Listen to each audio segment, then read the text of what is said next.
Amen. Mimi leo hapa nimekuja kwa ajili ya kutoa ushuhuda wa binti yangu. Ndio? Ambaye nilikuja naye kwenye maombi yale ya nyota. Maombi ya nyota. Ya nyota. Ndio. Baada ya pale alichukua kama wiki moja tu, alikuwa hana kazi.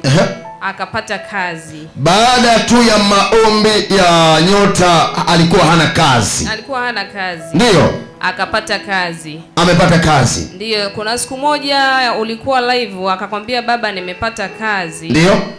Ila naomba unisaidie kuhusu ofisini kwangu. Ndio. Ukamwambia kuhusu ofisini kwako si pazuri sana, kuna majungu, ila naomba nikuombee hapa, alafu naomba ufike kanisani. Ndio.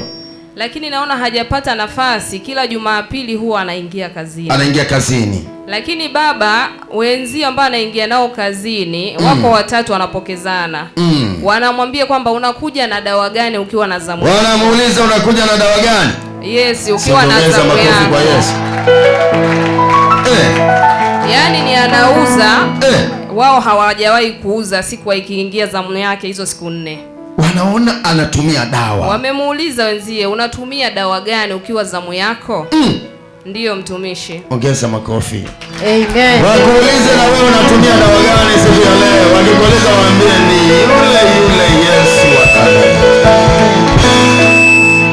Sasa unawaambiaje watu wa Mungu wenye ambao hawaamini na wewe ulikuja maombi ya nyota na mwanao ametamkiwa kupitia maombi ya nyota? Mimi ninachowaambia watu ambao wanakutizama kwenye live na ambao wako hapa kanisani. Ndio.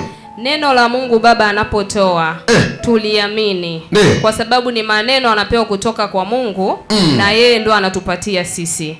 Basi ni jambo la kumwamini sana baba anachokinena. Hakika. Na kuna mwingine alikuja, ni mdogo wangu. Ndio. Ilikuwa ibada ya bendera.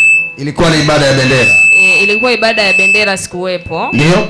Ukawa umemtabiria kwamba unabii kwamba chanzo cha matatizo yake na kutokwenda nje na kila kitu ni mume wake. Ni mume wake. Lakini toka ile siku alivyokuja hapa mtumishi, maelewano na mume wake yakawa hakuna na hawajagombana. Na hawajawahi kugombana. Hawajawahi kugombana. Mmoja akikaa sebleni, mmoja anakaa chumbani. Baada tu ya kutamkiwa kwamba chanzo. Ndiyo, yupo hapa mtumishi. Yuko mahali hapa. Yuko hapa binti. Ray. Amen. Atakutana na mkono wa Mungu leo. Ndio. Kwa hiyo hayo yalipotamkwa ndivyo ilivyokuwa hivyo. Toka alivyokuja mtumishi, kwanza hata kwenye familia alikuwa tayari kama ni mtu ana chuki, watu hawamkubali kabisa. Hamkubali kabisa. Na alikuwa ni binti mzuri kwenye familia. Ndio. Lakini baada ya kuolewa tu akabadilika. Lakini toka kaja hapa mtumishi, amerudi kwenye familia, na hata juzi kwenye sikukuu tulikuwa pamoja wana familia. Ndio mtumishi. Kwa hiyo ameanza kupata kibali. Ongeza makofi kwa Yesu. Makofi. Unaotamka, unaopiga, unafikiri ni ya kawaida, na wakati malaika wanakutazama wanataka waone. Unawaambiaje wale ambao hawakuamini sasa hivi wanakusikiliza na wewe ni member ambao umepatikana kwa njia ya TikTok? Na inawezekana mfuatiliaji zaidi. Ni kweli, hata juzi ile ya Dodoma nilikuwepo. Dodoma ulikuwepo? Nilikuwepo mtumishi. Wakati unashuhudia moto ulivyoshuka? Nilikuwa nikishuhudia moto unavyoshuka kwenye ile nguo ya ndani. Ndio. Mpaka akawa anapiga kelele, kumeunguzwa kabisa kwenye ile nguo. Yesu makofi. Kumbe wameshuhudia. Na wewe inawezekana umeshuhudia. Tulikuwepo. Leo tutatuma moto live. Fikaungue tu, inawezekana. Amen. Mungu akakuthibitisha. Amina. Na leo nimembeba kakaangu wa tumbo moja. Huwa hakubali kabisa vitu hivi. Yuko hapa. Nikamwambia naomba unifuate. Akaniambia leo sister, nina kazi ya kupata pesa. Nikamwambia acha na hiyo pesa unaopata kidogo, twende ukapate baraka. Ukamwambia twende ukapate baraka. Twende ukaamua kukusanya. Ukamwambia hapana. Hebu simame tu tumuone mahali aliko. Atakutana na mkono wa Mungu siku ya leo. Akasema twende. Mwanamke aliyetoka na damu akasema wewe, twendeni mkaone aliyeniambia habari za maisha yangu. Hakukusanya mtu mmoja, alikusanya wengi. Lakini kuna mtu mahali hapa kakako anaumwa, anaambia kaka endelea tu, atakufa. Mlete na yeye akakutane na mkono wa Mungu. Usiwe baraka mwenyewe, usiwe mbinafsi. Amen. Mungu akakuthibitisha. Amina baba. Na mama yangu mdogo yuko hapa, atatoa ushuhuda mwenyewe. Na mama yako mdogo naye yuko hapa. Ndio huyo hapo. Jesus. Niongeza makofi. Nilishamleta siku nyingi pia. Huyo injilisi sio wa kawaida huyo. Hivi kuna watu na hapa neema injilisi hapa, lakini midomo yao ni kana kwamba imepigwa ganzi. Leo nataka nifungue midomo iliyopigwa ganzi ambayo haina ushuhuda. Huu ni ushawi usio wa kawaida wa ndani ya mtu. Una miaka mitano, una miezi mitano, umefika mahali hapa haushuhudii, wewe umerogwa, huo ushawi na uondoke ndani yako. Leo nitaombea midomo ya watu. Midomo ya watu imerogwa hapa. Lakini kwa huyu anaenda anazoa, twende. Una kansa, twende. Una ukimwi, twende. Na kila uliyekuja naye atakutana na mkono wa Mungu. Amina. Watu nilichogundua, midomo yao imefungwa plasta kwenye ulimwengu wa roho. Sasa leo nataka tufungue hizi plasta, watu wapeleke ushuhuda kila mahali. Mungu akuthibitishe sana. Sasa nataka nikutamkie tamko kubwa sana. Vitu vyako hata kama vimefunga, kupitia ushuhuda huu. Uliniambia kwenye live, ukaniambia kwamba una vitu vikubwa sana kwenye madhabahu yangu. Ndio. Na utapata kitu kikubwa sana. Ila haturuhusiwi manabii kukuelekeza njia. Iko siku wewe tu mwenyewe. Wewe tu mwenyewe. Ndio. Nabii hamtolei mtu njia, anamwambia wewe mwenyewe. Siku utasikia, utasema hapa pana stahili. Sasa nataka nikutamkie, mtu anayeshuhudia hupewa zawadi na Mungu. Amen. Wewe ambaye umeweka mdomo wako plasta, utabaki hivyo hivyo. Labda leo ukubali. Yule anayetaka kutoa ushuhuda, tutoe hizo plasta, mambo yako yaendelee na ukafanikiwe. Ina mkono wako hapo mahali uliko. Nataka nikutamkie mambo makubwa ya ajabu, ili na hao watu wote hapa waone wivu. Usije ukamwonea wivu. Yeye anajua kuifanya kazi ya Bwana.